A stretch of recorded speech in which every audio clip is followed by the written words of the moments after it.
Atinge o Estado baiano? Não, absolutamente nada, absolutamente nada. Eu disse agora, na presença do ex-governador Paulo Souto na TV Cultura em São Paulo. E ele simplesmente admitiu e calou-se. A Bahia, o Rio São Francisco percorre 900 quilômetros do estado de Minas Gerais, percorre 900 quilômetros do estado da Bahia, e não vai se tirar uma gota nem de Minas Gerais e nem da Bahia. Vai tirar justamente de onde? No local entre Alagoas e Sergipe, que não é mais nem um rio, não é mais nem um rio natural, é um rio artificial, por causa da barragem de Sobradinho.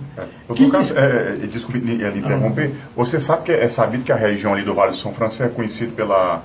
Também existe agricultura, mas é produtora de uva, isso, de manga, as indústrias, né, de tomate, né, cebolas estão todas, até o aeroporto de Petrolina faz exportação para a Europa. Aí o bens por capita que vê, ele deve estar a serviço dessas empresas. Porque eu quero saber se a pessoa que ele não quer dizer, o ser humano, que pereça naquela região lá do Vale do São Francisco, eu queria que ele pensasse, que ele tivesse um pouco da sensibilidade a respeito daquela pessoa lá que mora no Cariri, que mora em Salgueiro do Pernambuco, que vai usar aquela água que é para beber, para dar para o seu animal que está ali na sua pequena propriedade, até para a sua própria agricultura. Ele tem que se atentar para isso. Interrompendo aí, doutor Cássio. Essa água se destinará a isso? Se destinará ao consumo humano?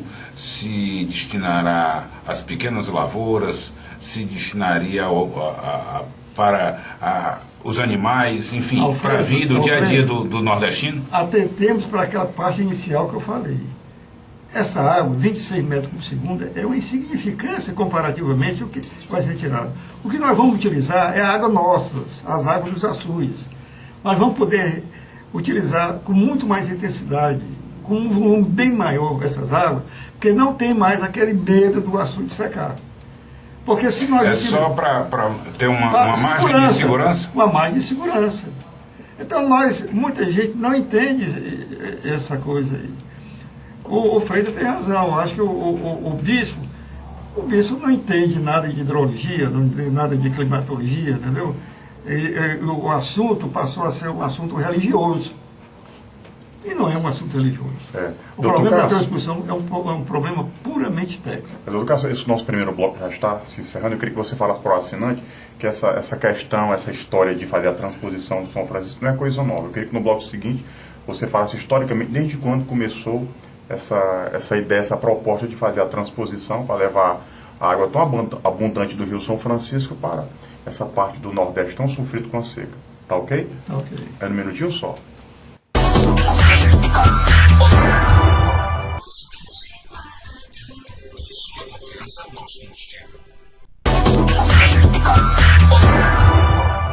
Estamos de volta e vamos dar continuidade à entrevista com Cássio Borges. Cássio, no bloco passado eu lhe perguntei que a questão da transposição não é um assunto de hoje.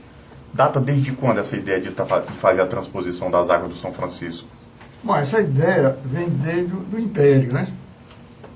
E o Denox sempre teve a preocupação em manter viva essa ideia de transpor água para do Rio São Francisco, aqui para o estado do Ceará, especialmente para o Vale do Jaguaribe.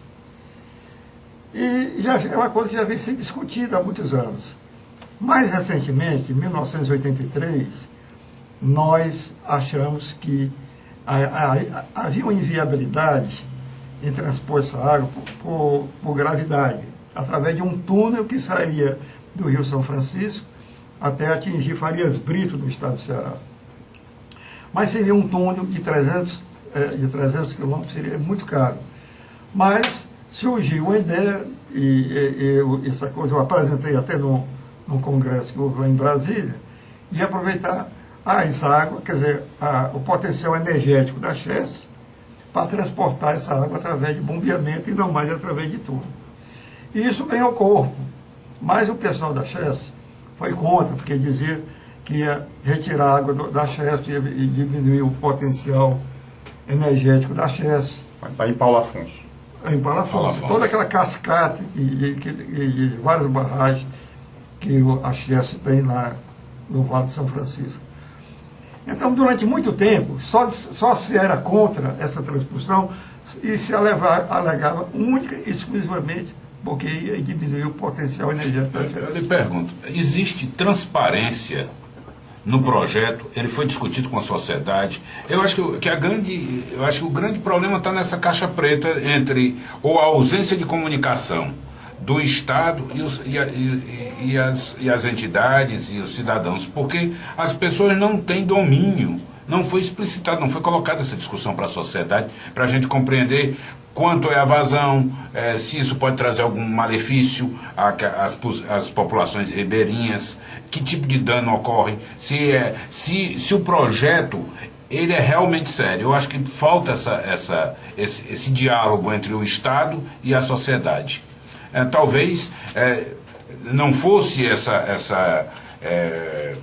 esse pavio curto do então ministro Ciro Gomes, nós já teríamos, atualmente deputado, nós teríamos talvez uma forma mais fácil de ter resolvido essa celeuma toda e adequado o projeto às irregularidades que eventualmente ocorram e que ninguém é perfeito, pode ter defeito também. Olha, o IBAMA é que é o responsável por essa questão ambiental. E o projeto foi discutido em todos os estados. Aliás, deveria ter sido discutido em todos os estados.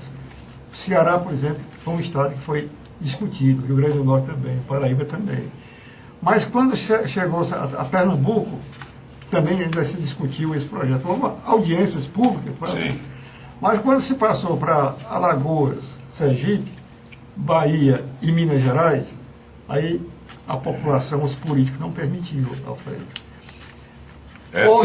É sinal que ele não é unânime. Começa por aí, né? É sinal que ele não é unânime. Eu tô reconhecendo a necessidade da transposição. Você está falando em transparência e em discussão. Estou dizendo a você que o IBAMA programou várias audiências públicas através de rádio, televisão, com 15 dias de antecedência, entendeu? Cumpriu a legislação e deu publicidade. Marcando que tal dia, tal hora, lá em Alagoas, lá em Maceió, lá em Aracaju, lá em Salvador e lá em Minas Gerais, em Belo Horizonte, e iria haver aquelas audiências públicas. Mas os políticos e os opositores do projeto não permitiram que as audiências fossem realizadas. Eles fizeram panelaços, levaram faixas, apitos, entendeu? E inviabilizaram completamente essas audiências públicas. O bispo até greve de fome fez e desobedeceu o Vaticano, que mandou que ele não parasse com a greve, não polemizasse.